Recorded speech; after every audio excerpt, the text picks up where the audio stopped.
श्री स्वामी समर्थ। तर आज आपल्या व्हिडिओमध्ये 7 वारांना देवदेवाऱ्यापुढे प्रवेशद्वारासमोर तुळशीजवळ काढावयाच्या रांगोळी व त्यांचे महत्त्व। तर ही सोमवारची रांगोळी आहे। या सोमवारच्या रांगोळीमध्ये क्लीम असं लिहिलेलं असतं। शक्यतोवर रांगोळी ह्या पांढऱ्या रंगाने काढायच्या किंवा कलरच्या रांगोळीने सुद्धा काढू शकता, पण त्यामध्ये हळदी कुंकू टाकायचं। तर सोमवारी जी रांगोळी काढतो या रांगोळीने विघ्न दूर होऊन प्रगती होते आणि चंद्राची पूजा केल्याचे आपल्याला पुण्य लाभते। दुसरी रांगोळी आहे मंगळवारची। तर या रांगोळीमध्ये रीम असा शब्द लिहिलेला आहे आणि या रांगोळीने संपत्ती प्राप्त होते आणि शास्त्राचे ज्ञान होऊन गुरुग्रहाच्या पूजनाचा लाभ होतो।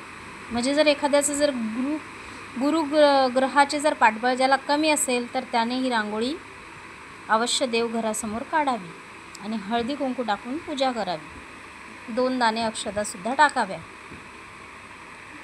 आणि बुधवारला ही रांगोळी काढायची असते। हिच्यावर रीम असा शब्द लिहिलेला आहे।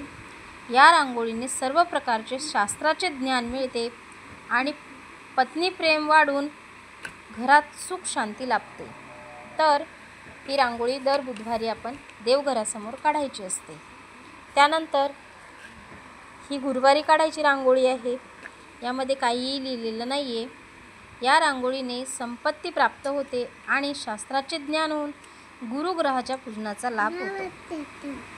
म्हणजे मंगळवारी आणि गुरुवारच्या रांगोळीने आपल्याला गुरुग्रह जर पाठबळ नसेल, गुरुग्रह जर आपला कमजोर असेल तर या रांगोळीने त्या ग्रहाच्या आपल्याला पूजनाचा लाभ मिळत असतो।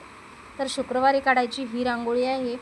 या रांगोळीने मुला मुलीचे विवाह योग्य ठिकाणी होतात किंवा योग जुळून येतात, जोडीदार चांगला लाभतो। तर सध्याच्या परिस्थितीत विवाहाचे तर खूप मोठा प्रश्न आहे। मुली नाही आहेत, विवाह हा खूप मोठा प्रश्न आहे। तर शुक्रवारी देवघरासमोर ही रांगोळी काढायची आहे। शनिवारी ही रांगोळी काढायची आहे। या रांगोळीने तब्येत चांगली राहते आणि भूत प्रेत पिशाच बाधा होत नाही। म्हणजे घरावर जर काही भूत प्रेत बाधा असेल तर या रांगोळीने ती घरात जास्त प्रवेश करत नाही आणि घरावर तिचं संरक्षण राहते। म्हणून देवघरासमोर शनिवारी ही रांगोळी काढायची। रविवारी ही रांगोळी काढायची। यामध्ये रीम लिहिलेला आहे आणि या रांगोळीने हाती घेतलेले काम पूर्ण होऊन सिद्धी प्राप्त होते आणि सूर्यपूजनाचा लाभ मिळतो। म्हणून दर रविवारी रीम ही रांगोळी आपल्याला देवघरासमोर काढायची आहे। लक्ष्मीपूजन असेल म्हणजे दिवाळीच्या टाईमला लक्ष्मीपूजनासाठी महालक्ष्मीचे प्रतीक आहे खंड लक्ष्मी नांदते, म्हणून ही रांगोळी घरासमोर काढावी किंवा देवघरासमोर काढावी। आता सध्या चतुर्मास चालू आहे। ही रांगोळी रोजसुद्धा काढली तरी चालते। हे गायत्री पदम आहेत। हे गायत्री मातेचे अधिष्ठान आहे। वाईट विद्येचा नाश होतो। तर ही सुद्धा रांगोळी आपण घरात देवघरासमोर दारात काढू शकतो किंवा तुळशीजवळ काढू शकतो। ही पापट कायरी आहे। हे महालक्ष्मीचे प्रतीक असते। बाहेरची बाधा नष्ट होते आणि ही रांगोळीसुद्धा आपण घरासमोर किंवा तुळशी वृंदावनासमोर रोज काढू शकतो। हा कासव आहे। हा मंदिरासमोर कासव काढावा लागत असतो। तर कासव हे संयमेचं प्रतीक आहे। म्हणून जेव्हा आपण मंदिरात जातो तिथे कासव देवाकडे तोंड करून बाहेर गाभाऱ्यात आपल्याला कासव पाहायला मिळतो। बहुतांश मंदिरामध्ये आपल्याला कासव पाहायला मिळतोच। तर ही नवग्रहाची रांगोळी आहे। पंचांगानुसार त्या दिवसाचे ग्रह मांडावे। याच्यावर वेगवेगळे ग्रह दिलेले आहे, पण पंचांगात ग्रह बदललेले असतात तर त्या ग्रहानुसार याच्यात ग्रह मांडायचे असतात। तर ही रांगोळी काही नेहमी काढली नाही काढली हिचं काही एवढं विशेष नाही आहे। ह्या तारका आहेत। ह्या तारका जेव्हा आपण घरासमोर रांगोळी काढत असतो त्याच्या दोन्ही साईडला आपण ह्या तारका काढल्या पाहिजे। याने सुद्धा बाहेरील बाधा नष्ट होते आणि घरात लक्ष्मी प्रवेश होतो। ही सूर्याची रांगोळी आहे। ही सूर्यपूजनाचा आपल्याला लाभ होतो ही जर काढली आपण तर। आणि हे चक्र आहे। तर ग्रहपूजनाचा लाभ होण्यासाठी आपण हे चक्र काढत असतो। आणि हे गायीचे पावलं व लक्ष्मीचे पावलं आहे। आता चतुर्मासात आणि पांडुरंगाची सेवा म्हणून दररोज 33 गोपदम, 33 नाही म्हणू शकणार आपण, 3 गोपदम म्हणजे 33च म्हणावं लागणार, पण 33 असं म्हणू नये असं शास्त्रात सांगतात. 30 आणि 3 म्हणाव. गोपदम देव घरासमोर काढावेत, त्यामुळे चिरकाल घरात लक्ष्मी नांदते. आता सध्या चतुर्मासाला सुरुवात आहे, तर आपण हे गौपदम रोज आपल्या घरासमोर काढू शकता किंवा तुळशी वृंदावनासमोर नित्य करून हे काढावे. याने घरात लक्ष्मी नांदते आणि आपल्यावर श्रीकृष्णाची, चतुर्मासात श्रीकृष्णाची आपल्यावर कृपादृष्टी राहते. तर कोणत्याही व्यक्तीची नजर प्रथम रांगोळीवर पडते, मग दारावर आणि नंतर घरात. नजरेत असलेले अशुभत्व शोषण्याची क्षमता रांगोळीत असते, त्यामुळे अशुभ शक्ती उंबऱ्याच्या बाहेरच स्थिरावते, आत येऊ शकत नाही. ह्या रांगोळी आपल्याला श्री स्वामी समर्थ सेवा व आध्यात्मिक विकास मार्ग दिंडोरी प्रणीत इथून हा चार्ट आपण आणलेला आहे. ह्या तिथलच्या रांगोळी आहेत आणि खरंच तुम्ही काढून पहा, तुम्ही काही दिवस त्याचा अनुभव घेऊन पहा.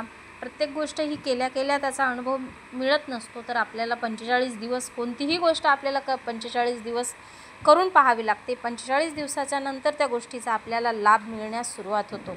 तर सुरुवातीला आपल्याला कमी लाभ मिळत असतो, नंतर आपल्याला जास्त लाभ मिळत असतो. पण कोणत्या गोष्टीमुळे लाभ मिळत आहे आपल्याला हे लक्षात येत नाही, त्यामुळे आपण या गोष्टीकडे दुर्लक्ष करत असतो.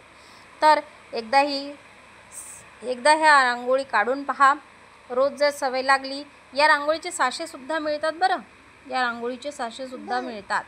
तर तुम्ही एखाद्या ठिकाणी यात्रा वगैरे असले तर येतात ते, यात्रेमध्ये तुम्ही या रांगोळीचे साचे घेऊ शकता. म्हणजे तिच्यात काय होते की आपला वेळ वाचतो. जर सकाळी सर्वांनाच असं सकाळी हाताने रांगोळी काढणं होत नाही किंवा कोणाला जमतही नसेल, तर त्याच्यावर थोडीशी रांगोळी काढली की पटकन रांगोळी काढणं होऊन जाते. तर देवघरासमोर रांगोळी ही काढलीच पाहिजे, खूप शुभ असते. आणि त्याच्यावर हळद, कुंकू, 2 अक्षता ह्या टाकल्याच पाहिजे, त्याही खूप शुभ असतात. म्हणजे रांगोळी पांढरी कधी ठेवू नये आणि पांढऱ्या रांगोळीने शक्यतो रांगोळी काढली त्याच्यात हळद, कुंकू आणि अक्षता टाकावीच. कलरने काढली तरीसुद्धा हळद, कुंकू आणि अक्षता टाकावी. आपण दारासमोरसुद्धा रांगोळी काढली तरी त्याच्यावर हळद, कुंकू आणि अक्षता टाकाव्यात. आपण गौपदम जरी काढले तरी गौपद्माची सुद्धा हळद, कुंकू आणि अक्षता टाकून पूजा केली पाहिजे. तरच त्या रांगोळीचा आपल्याला जीवनात लाभ होतो. म्हणजे ह्या सर्व गोष्टी आपल्याला मिळतात. आपल्यावर विघ्न येत असेल नेहमी किंवा बाहेरच्यांचे जर नजर दोष आपल्या घराला लागत असतील, तर आपल्याला त्या अक्षरशः कळत नाहीत. तर त्यामुळे काय होते, घरात पैसा टिकत नाही, मुलं सतत आजारी राहतात, मग घरात कोणाची तरी चिडचिड होते, नंतर घरात अशांतता राहते, मुलांचं अभ्यासात लक्ष लागत नाही, लहान मूल असलं घरात तर ते सतत आजारी राहतं, वृद्ध असले तर ते सतत आजारी राहतात. एखाद्या वेळेस आपलं पण थोडंसं मानसिक खच्चीकरण होऊन आपणसुद्धा त्या टेन्शनमध्ये असतो.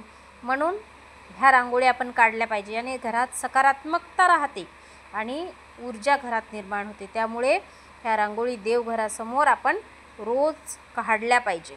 शक्यतो ह्या नाही रोज काढणं झालं ना आपल्याकडून, ह्या फक्त मेन जेव्हा असते, म्हणजे जेव्हा लक्ष्मीपूजन असते, जेव्हा मार्गशीर्षाचे गुरुवार असतात महालक्ष्मीचे, आपल्या घरात गौरीपूजन असते, तेव्हा ह्या काढल्या तरी चालतील. पण ही तारका रांगोळीच्या दोन्ही साईडला रोज आपण घराच्या प्रवेशद्वारासमोर काढायच्या आणि ह्या रांगोळी आपण देवासमोरही काढू शकतो. रोजच्या रोज आपल्या देवासमोरही या रांगोळी आपण काढू शकतो. तर असा या रांगोळी विषयात आजचा हा व्हिडिओ होता. श्री स्वामी समर्थ.